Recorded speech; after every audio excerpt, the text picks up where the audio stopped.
Hello friends, welcome to Ishani রান্নাঘর। কেমন আছো তোমরা? আশা করি সবাই ভালোই আছো। আজ আমি রান্না করব চিচিঙ্গা দিয়ে বাটা মাছের ঝোল। একদম কম মশলা দিয়ে রান্না করব আমি। অনেকেই আছেন যাদের মশলা খাওয়া বারণ থাকে অনেক রকম শরীরের প্রবলেমের জন্য, তারা এভাবে রান্না করে খেতে পারেন। আমি এখানে চিচিঙ্গাটাকে কেটে নিয়েছি। কেটে এটাকে আমি টুকরো টুকরো করে নেব।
চিচিঙ্গা দিয়ে মাছ রান্নার জন্য আমি এখানে নিয়েছি হলুদ, নুন, কালো জিরে আর ভাজা জিরের গুঁড়ো।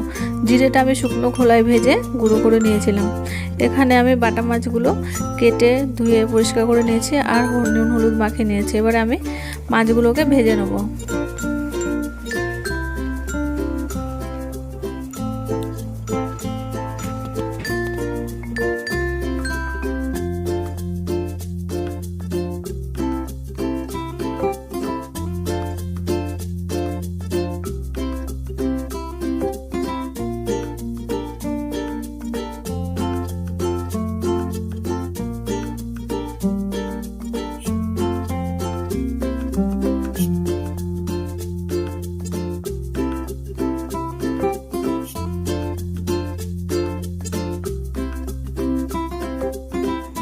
মাছগুলো সব আমার ভাজা হয়ে গেছে।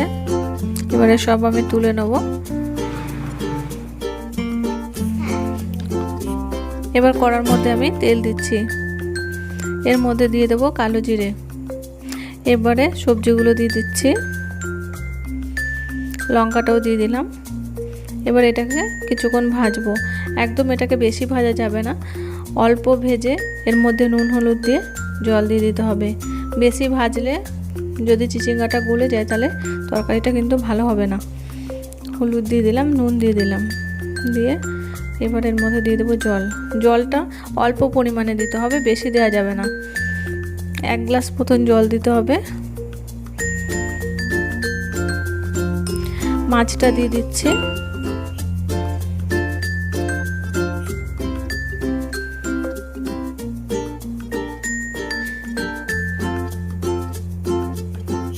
ভাজা জিরে গুঁড়োটা দিয়ে দিলাম।